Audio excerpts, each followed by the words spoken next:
Hi and welcome to Drumming Solo. Today we're down in Plymouth once again, but this time to catch up with Andy Gangadeen, who's currently on the road with Chase and Status. So Andy. Yes. Thanks for having us along. Welcome to Plymouth.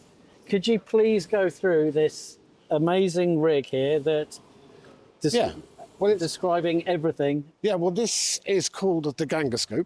The Gangascope. It's I made it myself in my living room. Yeah.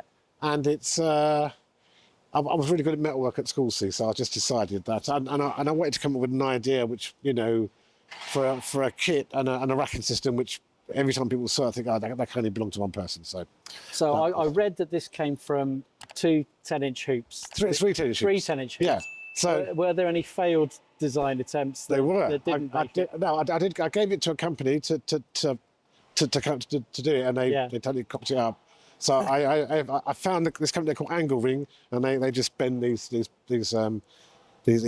sort of thing, and it's split into four parts. Okay. And it's got an interlocking thing. Yeah. But I did all the ribs myself, sort of thing, for that. And then cool. Yeah. So we've got a beautiful, it's custom Natal. Yes. Oh yes, just correct. Yeah, beautiful finish on this. Yeah. Lovely matte orange thing and these nice lugs. So did you choose that, or was it? No, I chose that because orange is my favourite colour, sort of thing. So okay. I just want to keep it in brand. So nice. Yeah, so that was that. So sizes we've got. Yeah, so that's I'm really terrible at it. I think that's a 10 by 10. No, it's a 10 by 8. Yeah. And that's a 10. And it's about an inch bigger. 10 by 11. I think that's it. I mean, I should really speak to my tech about these sizes. That's all right. Two 10s, we'll say. Two 10s. A 14 and a 16. Okay. Yeah. And then that's a 13-inch snare drum. 13 snare. Yeah. Kick. And a 22-inch kick. 22. Yeah. Cool. And this new gong drum, 22-inch gong drum, which is. Was that inspired by anybody, or was it because you actually needed it? No, I didn't. It was Bill, my tech, who said you should get a gong drum. And I said okay. So that you was wanted it. more stuff to set up. So it was inspired by, but it's actually proven really well because it's bits in it. I can, because I'm just finding moments where it's really dynamic sounding sort of thing. Yeah. So yeah. Okay, and then cymbals wise, you've got some unusual ones. Yeah, so I don't really know I think yes, that's I know that's an 18. It's a hybrid custom, I think. Okay. Yeah.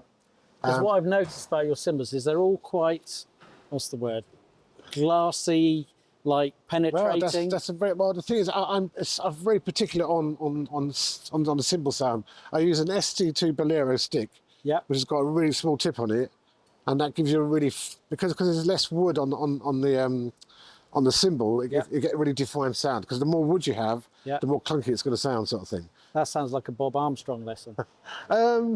No, it's all right. No? Okay, fair enough. So, and people always told me, you've got really defined. Yeah. But that's because it's that fine tip that's doing it, and it's just getting really precise with it. That's really good. That's what's really good. And I always choose the cymbals to be as dark as possible, sort of thing, because you can play an 218 is one of that's going to will sound a lot light, higher in pitch than a dark. And I always go for much lower pitch cymbals. Okay. Is that 13-inch hats? I think those are 13-inch. And obviously, not surprisingly on this gig, we've got a whole bunch of electronics going on. I mean, with the Chase and Status gig, 95% of it is all pads, but so it's heavily reliant on just being able to trigger the actual sounds of the record. What's the triggering mod? Is that it's a Roland TD50X. TD50. Yeah. Okay. So the question I've asked this on other people. Yes. Is because you're still using the older style pads. Ah, yes. Okay. like the mesh head. Because obviously technology being as it is. Yeah. Do you find that's just you're comfortable with it, or have you tried other pads? No, I mean, KJ said he really preferred the feel of the rubber pads for some things like cymbals and stuff. Oh, so I just didn't know whether it was just something you're comfortable with. Yeah, I think it's never comfortable, but the mesh technology is really good because first of all it's a lot it's not so hard on your hands. By No. playing rubber pads, and if you're really whacking them hard, then there's no giving it. You're going to do your hands a lot of damage. So by playing those, there's a lot more natural giving it, and so you're not hitting something really sort of hard and dense sort of thing. So that's that, and also for things like in the gig, I do quite a lot of sort of press rolls sort of thing. Yep. That's really good. That's Easy easy to to get. Easy to get. Yeah. Press roll. Yeah. And you got a couple of the kick. Is it KT? Yeah. So those are KT10 pedals. There's two of them. It's not basically within the Chase and Status tracks. There'll be like two different sort of kick drums, which I need to trigger per track. But increasingly, as the set has evolved, they're using more and more samples per track. Okay. And the way that I've only got 4 pads up there. So what I do is within the track, I can send program change messages off the playback, and it will change patches within the song. Oh, okay. So and then all that is remember what sound it is where sort of thing. So that's a bit of a head sort of spin. Well, it looks mightily impressive. Thank you very much. And look Thank forward you. to hearing it later. Yes, Thank great. Cool. Andy, could you give us a bit of background about your musical upbringing? Do you have a musical family? No, not from a musical family. I'm from a big family of 6. But I knew at the age of 7 that I wanted to be a drummer because I had 2 older brothers there's quite a big age gap between us. Okay. And they started getting into music in the 70s, and one played bass and one was singing, played keys. Sorry. Yeah, no, that's all right. And then so when they but they never had a drummer, and so when they said, oh, when you grow up, you're going to become the drummer in this band that they were putting together. So that's all I ever had in my head. So what sort of stuff were they listening to? Did it rub off on you in any shape or form? They were into all the sort of big rock bands of the day sort of thing, like Sabbath and Zeppelin, Purple, and all that stuff. Purple, especially. Even bands like Focus, Oh, okay. So it was quite. So I'd be listening to all these records. I'd be listening to the Alan Freedman show on Saturday, and and it was kind of like I just had music all around me all the time, sort of thing. And so it was that inspired you to pick up sticks. Yeah. So, were there any other instruments in play? It was just drums. sticks. I started usual stuff. I'd go to the garden, turn plastic dustbins upside down, and buckets. Oh, I was a pans guy. Right. And but they, but when my brothers left, but then my dad didn't approve, them blasting music in the house every night. So they moved out, and they took all their instruments with them. And then, but I just always had it in my head that was what I was going to do, sort of thing. So what was your first kit? My first kit was a Pearl Maxwin. Yep. I'm from Walthamstow, and there was a drum store there called Supreme Drums. Okay. And I mean, but back in those days, I just used to go and just hang out in these drum stores because I didn't have to buy anything. And I remember meeting, there was a shop in Covent Garden, it was called All Bang and Strum It. Okay. Remember the shop? I've heard the name. Yeah. Someone else has mentioned that name. It was a great name. Yeah. Anyway, Bob Armstrong, who's the guy that taught me, at his, they had when he passed away, they had a memorial for him. And the guy that used to own All Bang and Strum It, he was the All Bang of All Bang and Strum It. You're right. Was Mr. Bang. He was at his boy. He says, I remember you said you used to come in the shop and just take all the leaflets, and because I was just, for me, it was just I just used to, I had a fascination. I just wanted to see these shiny cymbals and drums, and I'd wish that one day I could. I think everyone's been there. Yeah, but it was just something.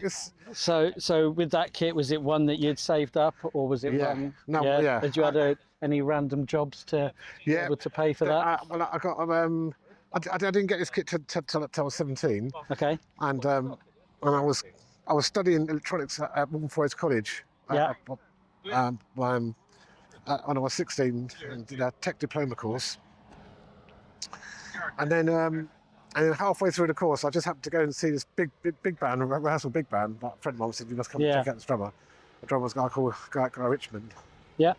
And I saw him, and it just completely blew my mind. And I just thought, that's what I've got to do. That is my path in life, sort of thing. Yeah. And so I found out who his teacher was, and that was Bob Armstrong. So what I did was I got a part-time job working in McDonald's in Walthamstow. Yeah. Back then, it paid 89p an hour. Okay, that's yeah. I was £1 an hour in my first job, so right. Yeah. And I just saved up. Well, that paid for my lessons with Bob Armstrong, which back then was £6 an hour. Yeah. And I saved up enough money to buy this Pearl Maximum kit. But my dad didn't know what I did. It was. My dad didn't want to have a career in music, sort of thing. So, no. So what I did when I bought it, I had to make sure that he was out. And I got it delivered, and I hid it in the cupboard. and when he went out, that's when I got it out. Oh, okay. And then I'd put it back in the cupboard. Anyway, this went on for about 6 months before, he'd sussed what was going on. Yeah. So, fast forward to your first professional drumming jobs, then. First professional drumming, first gig I got, it was to play drums for Ivy Tilsley from Coronation Street. And I don't know, this gig came my way, and what had happened, it was paying £50, and at that time that was a lot of money. Yeah. You know? And anyway, so I turned up. It was like a working man's club in Leytonstone, I think, and I'd been double booked. So I didn't know what to do, and she just said, "Oh, I'm ever so sorry," but she still gave me 50 quid, you know. And I thought, God, that's probably the easiest gig to do, you know. That's not bad. So that was. I mean, but I did a succession of like working men's clubs sort of thing in you know, just. I mean, they were terrible though, because invariably you'd have to be playing for some sort of, you know, racist comedian. Yeah. And they make the odd joke, and like, you know, they felt awkward, I felt awkward, but yeah. And in the end, I just like, I can't do this anymore. So I kind of knocked doing that stuff on the head, sort of thing. And then, but I just kept on practicing, and we're talking about around about sort of 86, 87, 1986, 87, and there was a lot of great jazz happening at that time. Courtney Pine was just coming up, and yes, and there was Julian Jones. There was a big scene happening, British jazz scene, and at that time there were loads of jam sessions going on all over London. So I would just attend these jam sessions, and I got you know, I got my mum, you know, got my people started recognising me, and there was one guy. His name was Kevin Robinson, a brilliant trumpet player. And he said he's got this gig that's come up, and it was with a woman called Basha Chechelevska. She was a singer in Matt Bianco. Okay, yeah. She was doing her own solo career. She was signed to CBS at the time, and that was around about 86, 87, I think. Yeah. And, okay. And then just things led on from there with the Lisa Stansfield and everything else. Yeah. Okay. So that was, but that was. That was a great gig. But at the time, this was all purely drums. There was no electric. No. Well, yeah. Electric elements involved. I was dabbling in electronics, and I was trying to crowbar some electronics into the gig, which didn't need it. And what happened was we were doing. I made this bespoke sort of like a trigger thing, because to increase the sensitivity, because it wasn't sort of responding. So I made a little amplifier for one of the triggers on the snare. Okay. And on one of the shows, in the middle of a ballad, this singer just starts firing off all his samples. And Danny White, the MD, just said, "Right, no more electronics." So he just killed the whole thing. Did you try recreating the sounds acoustically first, and then realise this isn't going to work? I need to. Yes, exactly. Okay. Yeah. So, but you know, those were really interesting days. You know, I mean, with Basha, I mean, that was, the first set of gigs that I did with her, it was, we were just getting flown all around Europe, but just to do TV shows, like to do all the promo stuff. So the first set of shows, or the gigs that we do, were just TV promotional shows where I would just be miming the track or the single that's been released. Yeah. Because she was quite big in Europe, and we were getting, you know, picked up in a limousine and flown back, staying in really posh hotels. But this just went on for about. It paid all right money, but it just went on for about 3 months. I thought, and I got so disillusioned. I think, why aren't we playing? You know. So anyway, so I sort of quit. I sort of spoke out of turn at one thing, and then they didn't book me to do any more promo stuff. Anyway, when Basher got a gig to open for McCoy Tyner at Ronnie Scott's, and they asked me if I would like to do the audition. Yeah. I auditioned and I got the gig. Okay. But there was a story attached to that, because prior to that they'd given me an album on cassette, and with the view that I would listen to it, you know, when I was doing all the promo stuff. Anyway, I did check it out, sort of thing, but the tape got mangled and it was all in bits. And I just chucked it in the bin. And then when this audition came up, they said, "Oh, you still got that tape we gave you?" I said, "Oh yes, I've still got it." So I had to get it out the bin and stitch it all back together. Yeah. And then I learned the parts of that. Cool. So I got the gig, and with that thing at Ronnie's went really well. And then she was getting a load of attention in America. So the first time I went to America, landed at LAX airport and played on the Johnny Carson show. Oh, nice. So that was a pretty. That was a big moment. It was a big moment, yeah. Pivotal moment. Yeah, and it's all on YouTube, that, so. Nice. Still, yeah. Jump forward again. Yeah. You obviously had plenty of gigs during the 90s, Yeah. which is well documented. Yeah. And then you sort of disappeared for a bit. I did disappear, yes. But you were doing the bass. The bass. Was that a constant sort of? It was, yeah. It was 10 years. You know, after doing the Spice Girls thing, Yeah. I decided I didn't want to do any more sort of session playing, and I managed I banged quite a bit of money, and I just thought, well, I've got to try and do my own thing, sort of thing. Yeah. So that's what I'd. Because one thing I do need to ask you about is last year you did, was it a bass gig with AI correct. science? So how did that come about? How did that work? Because the bass have always been looking, but it's my project. But I've always been looking to do interesting things with it, and all based on improvisation. And we did a whole project using an orchestra, and we had 2 writers that were writing in real time. Yep.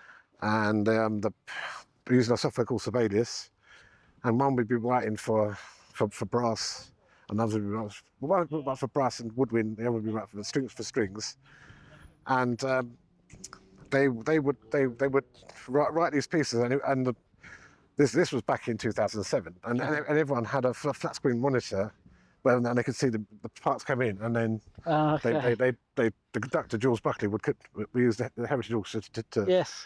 And Jules would, I mean, it was an unbelievable, project to pull off. But yeah, so we've always looked at trying to do interesting things anyway. Boundaries. Yeah. So the gig we did at the Jazz Cafe last year was. I think it was down as, what's the guy that did it? Was it Simon or somebody?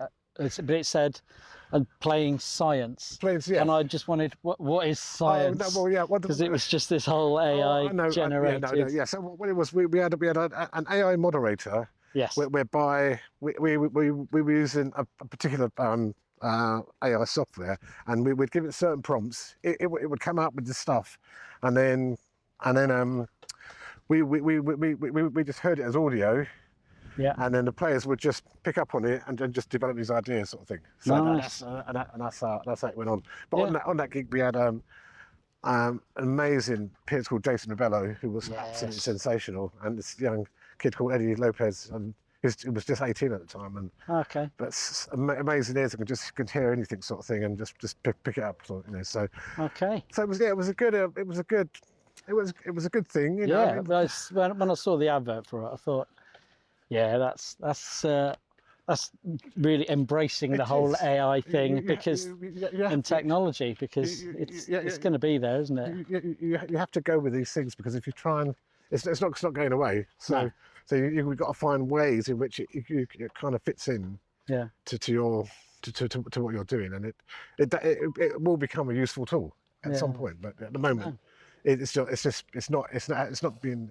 developed quite the right way, sort of thing. So. No. So another side project of yours is, I'm going to get this wrong, the Welsh traditional folk electronica band Ninebach. They're called Ninebach, yeah. Apologies to all our Welsh-speaking people out there. How did that come about? What's that like to do as something obviously completely different to the Chase and Status gig that you're on at the moment? Yeah, they're an amazing band, and I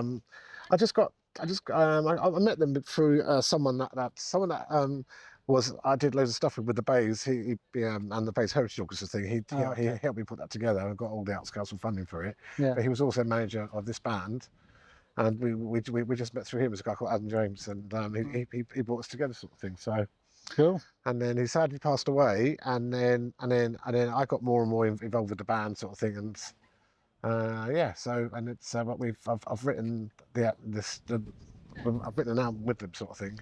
Okay. And we're just in various gigs over the summer with that project. And life away from music, how do you relax? No, I don't really relax. No, because I've heard you're a self-confessed sort of workaholic. Yeah. I'm not married. I don't have any kids. No. So I just like to work and just do music, and yeah. One thing I do have to quiz you about was last summer. Randomly, I turned the telly on when Wimbledon was on, and there in the middle of my screen, I was expecting to see tennis players, right? And there sat front row. I can't remember if it was a centre court Is tennis? Was it the first time you've been, or did you... My friend works there, and he gets me front row tickets every year. Oh, nice.